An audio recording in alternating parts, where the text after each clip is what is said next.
नहीं चाहिए ननद वाला ससुराल। कहते हैं हर घर में सबकी बराबर बात मानी जाए तो घर अच्छे से चलता है, लेकिन क्या हो जब एक घर में सिर्फ ननद अपनी चलाए। चलिए देखते हैं। ऐसे ही नंदिनी आज घर में चाप की सब्जी बना रही थी, तभी वहाँ रीमा आती है और उसको चाप बनाता देख लेती है। भाभी ये क्या, आप चिकन बना रही है? अगर मम्मी को पता चल गया ना कि आप इस घर में चिकन बना रही है तो आपकी खैर नहीं है। ननद जी, लगता है आपकी आंखों में मोतियाबिंद हो गया है, तभी तो आपको चिकन और सोयाबीन चाप में फ़र्क नहीं दिखाई दे रहा। भाभी ये कोई सोयाबीन चाप नहीं है बल्कि चिकन ही है। यहीं रुकिए, मैं अभी माँ को बात करके आती हूँ। इतना बोलकर रीमा वहाँ से चली जाती है और अपनी माँ सुमित्रा के पास जाकर उसके कान भरने लगती है। माँ, आपको पता भी है आपकी पीठ के पीछे इस घर में क्या बन रहा है? नहीं तो बेटा, बताओ क्या बन रहा है। मुझे तो बहू ने बताया था वो आज कुछ अलग सब्जी बना रही है। कोई अलग सब्जी नहीं बना रही वो, बल्कि हमारे धर्म को भ्रष्ट कर रही है। आज तक इस घर में चिकन नहीं बना, लेकिन वो महारानी इस घर में चिकन बना रही है। चिकन? ये क्या बकवास कर रही हो रीमा तुम? इस घर में चिकन? नहीं नहीं, वो इस घर में चिकन बना ही नहीं सकती, क्योंकि उसे भी पता है कि इस घर में चिकन कोई नहीं खाता। अरे माँ, इस घर में कोई नहीं खाता, लेकिन वो तो खाती है ना। तुम कहना क्या चाहती हो कि नंदिनी घर में चिकन बना रही है? नहीं तो क्या। अगर आपको मेरी बात पर विश्वास नहीं है तो चलकर खुद किचन में देख लीजिए। कानों सुनी ना सही, लेकिन आंखों देखी तो विश्वास हो ही जाएगा ना आपको। रीमा की बात सुनकर सुमित्रा किचन में जाती है, जहां वो चाप को फ्राई होता देख अपनी बहू से कहती है, नंदिनी ये क्या बना रही हो तुम? क्या बना रही हो माँ जी? चाप की सब्जी है और क्या। और वैसे भी मैंने आपको बताया तो था आज मैं कुछ अलग बनाऊंगी। हाँ, तुमने कहा था तुम कुछ अलग बनाओगी, लेकिन तुम चिकन बनाओगी ये मुझे नहीं पता था। चिकन? चिकन कौन बना रहा है माँ जी? और आपको ये बात कही किसने कि मैं इस घर में चिकन बना रही हूँ? मुझे बहुत अच्छे से पता है कि घर में कोई चिकन नहीं खाता, तो मैं इस घर में चिकन क्यों बनाऊंगी? रीमा ने बताया कि तुम चिकन बना रही हो। अच्छा, तो ये बात है। मम्मी जी, मैं चाप की सब्ज़ी बना रही हूँ और ये सोयाबीन चाप है। सोयाबीन? हाँ, सोयाबीन चाप दिखता चिकन की तरह होता है, लेकिन वो चिकन नहीं होता, वो प्योर वेज होता है। अगर आपको मेरी बात पर विश्वास नहीं है तो आप गूगल कर सकती हैं, या फिर आप अपने बेटे अनुराग को फ़ोन करके पूछ सकती हैं। नंदिनी की ऐसी बातें सुनकर सुमित्रा रीमा को बुलाती है और उसके ऊपर गुस्सा करने लगती है। रीमा, ये क्या बेहूदगी है? जब तुम्हें पता है कि ये चाप सोयाबीन का होता है तो तुमने मुझे ये क्यों कहा कि तुम्हारी भाभी चिकन बना रही है? वो माँ, मैंने ना सही से देखा नहीं था। हो सकता है मेरे सही से ना देखने पर मुझे कोई गलतफहमी हो गई हो। रहने दीजिए माँ जी, ननद जी से तो हमेशा गलतियाँ होती ही रहती हैं, इसलिए मुझे ना आदत हो गई है, और यही वजह है कि मैं ननद जी की बात का बुरा नहीं मानती। आप डाइनिंग टेबल पर इंतज़ार कीजिए, मैं अभी थोड़ी देर में खाना लगाती हूँ। नंदिनी की बात सुनकर रीमा और सुमित्रा दोनों ही डाइनिंग टेबल पर चली जाती हैं और कुछ देर बाद नंदिनी अपनी सास और ननद के लिए खाना लगाती है। खाना खाने के बाद अब सब लोग अपने अपने कमरे में चले जाते हैं। देर रात अनुराग घर आता है।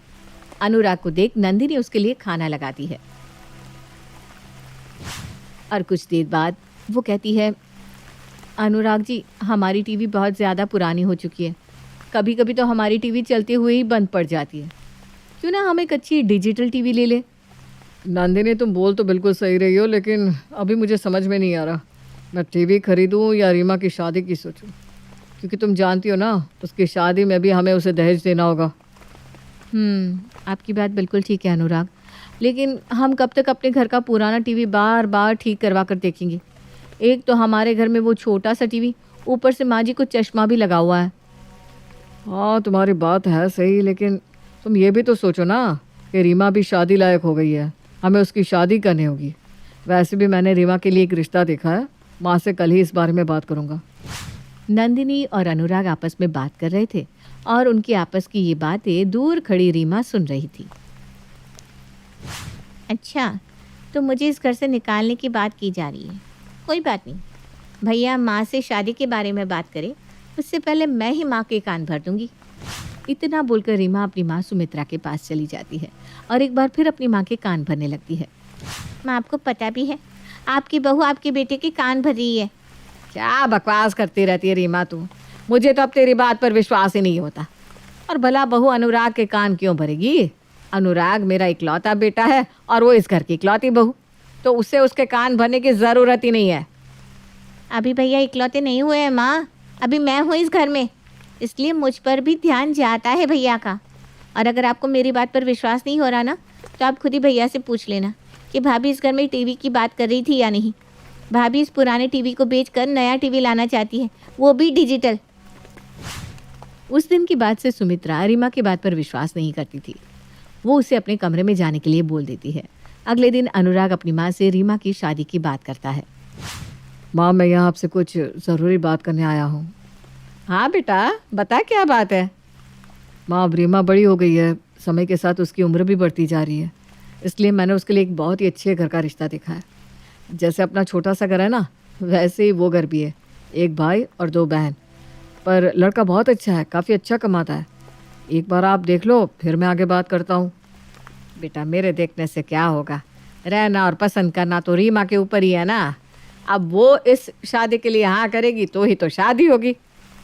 हाँ, तो ये फ़ोटो आप भी देख लो और रीमा को भी दिखा दो। लड़का बहुत अच्छा है माँ, कमाता भी बहुत अच्छा है, अच्छी फैमिली है, और मैं यकीन के साथ कह रहा हूँ कि रीमा इस लड़के के लिए मना नहीं करेगी। सुमित्रा अब लड़की की फ़ोटो दिखती है। सुमित्रा को रीमा के लिए वो लड़का पसंद आ जाता है, लेकिन जब सुमित्रा वो फ़ोटो लेकर रीमा के पास जाती है और उस लड़के का बायोडेटा उसे बताती है तो माँ, लड़का अच्छा है, अच्छा कमाता भी है, मुझे लड़का पसंद भी है, लेकिन मैं इस घर में शादी नहीं करूँगी। क्यों ननद जी, आप इस लड़के से शादी क्यों नहीं करना चाहती? क्योंकि इसकी 2 बहनें हैं। आप समझ रही हो भाभी, 2 ननद। मैं ननद वगैरह को नहीं झेल सकती। मैं उसी घर में जाऊंगी जिसमें इकलौता लड़का ही हो। रीमा, 5 उंगली एक बराबर नहीं होती।